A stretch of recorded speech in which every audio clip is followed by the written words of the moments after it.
Hello everyone, welcome to GATE Notebook. और आज हम इस वीडियो में जानने वाले हैं लॉजिक फैमिलीज के पार्ट 5 को। आज का टॉपिक रहेगा categorization of integrated circuits according to its scalability. बहुत मज़ेदार टॉपिक है, इसका नाम भी आपने बहुत बार सुना होगा।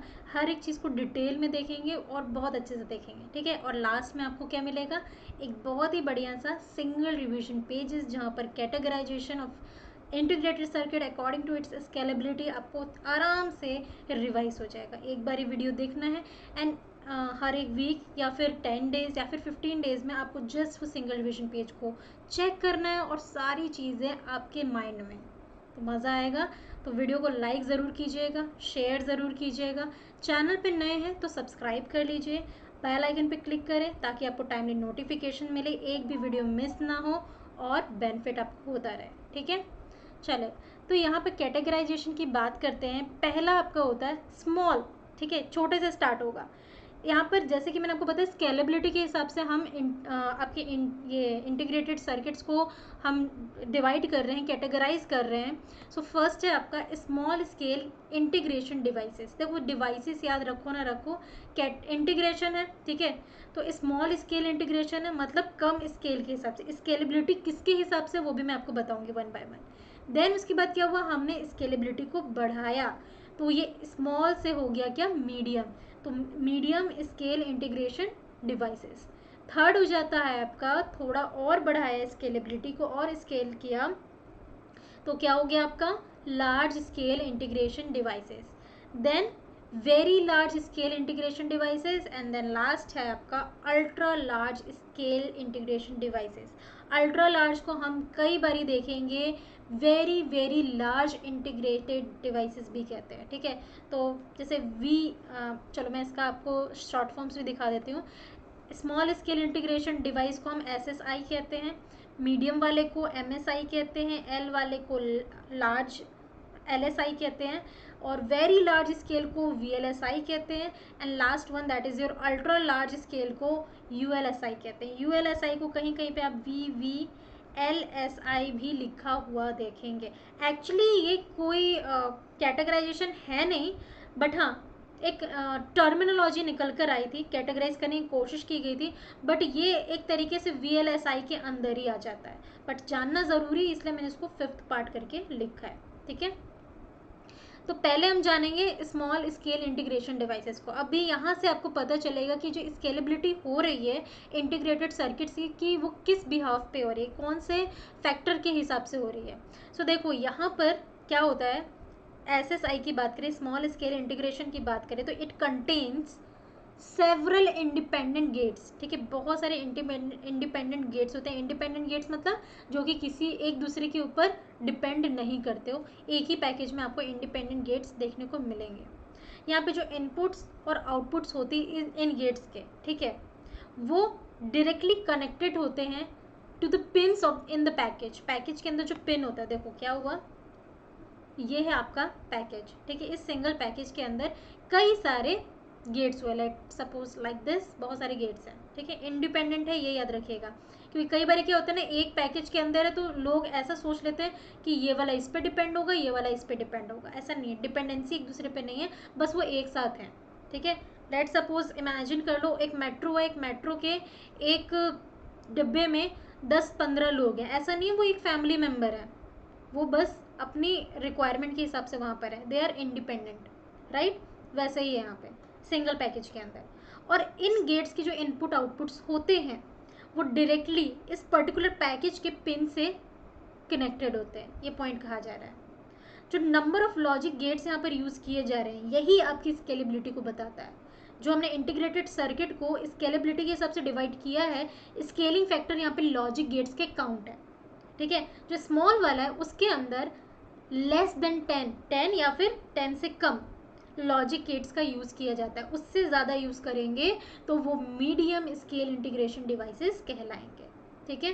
सो and these are limited by the number of pins available in the integrated circuit, क्योंकि ये लॉजिक गेट के जो इनपुट आउटपुट हैं वो इस पैकेज के पिन से भी जुड़े हुए हैं, तो कहीं ना कहीं पैकेज के पिन के हिसाब से भी हम स्केलेबिलिटी को काउंट करते हैं। तो आप अगर गेट्स को काउंट करें या फिर उनके पिंस को काउंट करें, जो पैकेज का पिंस है, क्योंकि गेट के इनपुट आउटपुट जाकर पिन से ही कनेक्ट होंगे। अगर मान लो 10 गेट है तो उसके 10 आउटपुट निकल कर आएंगे, 10 पिन से जाकर कनेक्ट होंगे। तो आप इस तरीके से स्केल कर सकते हो। क्लियर है?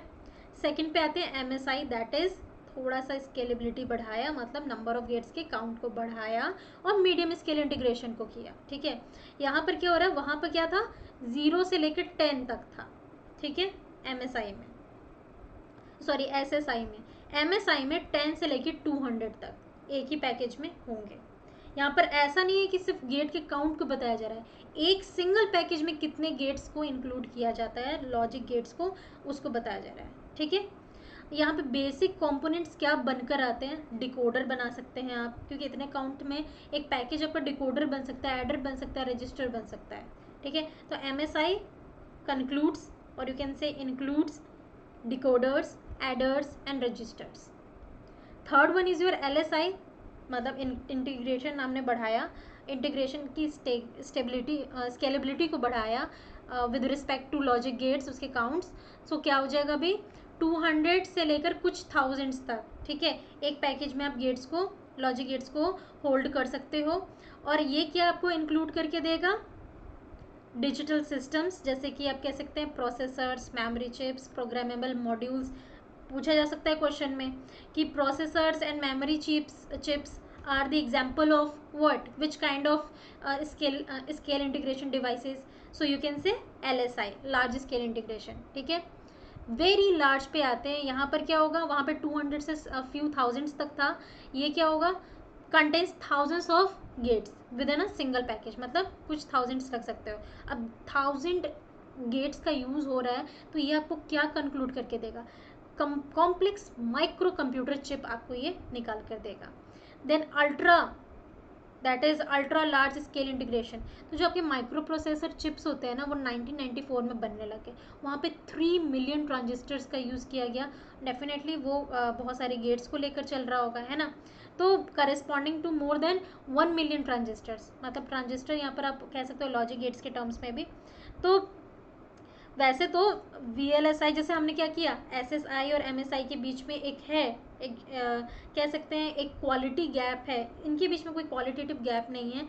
VLSI और ULSI दोनों के दोनों एक ही कह सकते हैं एरा में आए थे टेक्निकली अगर हम कहें, बट ये अंडरस्टैंड करने वाली बात है। यहाँ पर क्या जा रहा है, यहाँ पे मिलियंस में जा रहा है। अब देख सकते हैं ट्रांजिस्टर के टर्म्स में हम यहाँ पे ULSI को बता रहे हैं, तो कह सकते हैं कि यहाँ पर VLSI के टर्म्स में जो आपकी गेट्स है, लॉजिक गेट्स है, उनका काउंट बढ़ जाता है, तो इसलिए ULSI कहते हैं, जिसको very large scale integration, very large scale integration device भी कह सकते हैं। ठीक है, तो यहाँ पर आपने इतनी चीज़ें समझी, हर एक कुछ को मैंने एक ही सिंगल स्लाइड में लगा दिया है। कितने टाइप के कैटेगराइजेशन किया जा सकता है इंटीग्रेटेड सर्किट्स के स्केलेबिलिटी के हिसाब से, तो आपके 5 टाइप्स हो गए, वैसे 4 हैं बट हमने यहाँ पे 5 पढ़े हैं। आप ULSI को एक अलग एरा का समझ सकते हो, समझ नहीं भी सकते हो, as per your requirement, but yes आप इनके बीच में डिफ्रेंशिएट कर सकते हो in comparison to the count of transistors we are using in VLSI and ULSI। ठीक है, और SSI के बारे में हाँ सारी चीज़ें पढ़ी, MSI के बारे में, LSI के बारे में, VLSI के बारे में एंड ULSI के बारे में। तो ये सारे पॉइंट्स आपको यहाँ पे लगभग 15 क्वेश्चंस के आंसर मिल जाएंगे। अगर आप स्लाइड को ध्यान से देखते हो, आपको पूरी वीडियो को बार बार देखने की ज़रूरत नहीं है। अगर 2 बारी भी आपने वीडियो को देख लिया है, रिवाइज करना चाहते हो, just go through this particular page, revise with in 1 minute and देख लेना। आप लोग खुद देखना, आप खुद फील करना कि आपको हर एक चीज़ उसी 1 मिनट में याद आ जाएगी। इवन मैं 1 मिनट 60 सेकेंड्स ज़्यादा कह रही हूँ, 30 सेकेंड्स में आपको सब कुछ याद आ जाएगा। तो आपके 10 मिनट्स की जगह पे 30 सेकेंड्स में आपको रिवाइज करना है, अगर आपने इस वीडियो को बहुत अच्छे से देखा है तो, राइट। सो ये आपका हो जाता है लॉजिक फैमिलीज़ का SRP 5। आप चाहते हैं इसी तरीके के SRPs आपको डिफरेंट सब्जेक्ट्स के मिले, आप चाहते हैं हर एक सब्जेक्ट में इसी तरीके से डीपली अंडरस्टैंडिंग के साथ, कंसेप्चुअल अंडरस्टैंडिंग के साथ, प्रीवियस ईयर क्वेश्चन के साथ, मोस्ट एक्सपेक्टेड क्वेश्चंस के साथ, प्रैक्टिस क्वेश्चन के साथ पढ़ना चाहते हैं, तो आप हमें इस नंबर पे कांटेक्ट कर सकते हैं, व्हाट्सएप कर सकते हैं अपना नाम, target exam, screenshot of the information of the post from where you got the information, और हम आपको वहीं पर आपको रिस्पॉन्ड करेंगे, और आप जो भी सब्जेक्ट को लेना चाहते हैं आप आराम से एक्सेस कर सकते हैं। That's all in this video. Thank you. Keep learning, keep practicing.